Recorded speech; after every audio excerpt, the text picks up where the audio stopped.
Let me ask you about RFK Jr. He has obviously talked about his skepticism of vaccines. He's expressed opposition to childhood vaccines. Do you want to see childhood vaccines eliminated? If they're dangerous for the children. Look. So possibly? When you look at some of the problems, when you look at what's going on with disease and sickness in our country, something's wrong. Are you talking about autism? Well, if you take a look at autism, you go back 25 years, autism was almost non-existent. It was, 1 out of 100,000. And now it's close to 1 out of 100. Well, I mean, what's happening? If they can find it. Now, I did something the other night that was a little unusual. At Mar-a-Lago, I called the drug companies, the top drug companies, and I called RFK Jr. and Dr. Oz and some of his people. And I said, let's all get together and let's figure out where we're going. Because we're going to do a lot of things. Number one, we're going to reduce prices because the middleman makes more money than the drug companies, in all fairness to the drug companies. There's a middleman that nobody even knows who they are. And you look at our drug prices, they're much higher than the prices for the same medicine, for the same stuff. So we met, and we met for a long time, and we talked about pricing, and we talked about vaccines, in terms of what happens. We talked about pesticides. We talked about everything. And I think a lot of good things are going to come from him.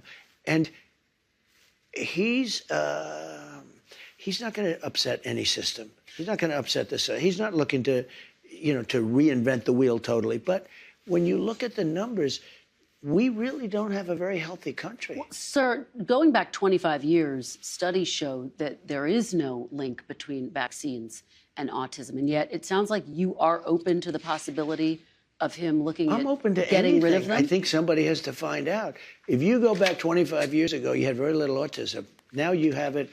I mean, well, they say because they're better at identifying it. 1 in 100,000, and now it's 1 in 100.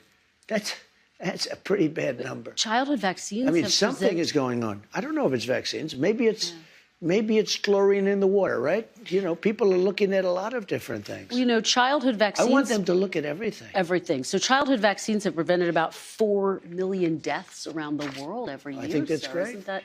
I'm all for it. I think it's great. Hey, look, I'm not against vaccines. The polio vaccine is the greatest thing. If somebody told me get rid of the polio vaccine, they're going to have to work real hard to convince me. I think certain vaccines are incredible. But maybe some aren't. And if they aren't, we have to find out. But when you talk about autism, because it was brought up, and you look at the amount we have today versus 20 or 25 years ago, it's pretty scary. Well, again, scientists say that's because they've gotten better at identifying it, and there's no link in studies. But the drug companies are going to be working with RFK Jr., and he's been an interesting guy to me. I've watched him for 25 years, and he's been an interesting guy. Thanks for watching. Stay updated about breaking news and top stories on the NBC News app or follow us on social media.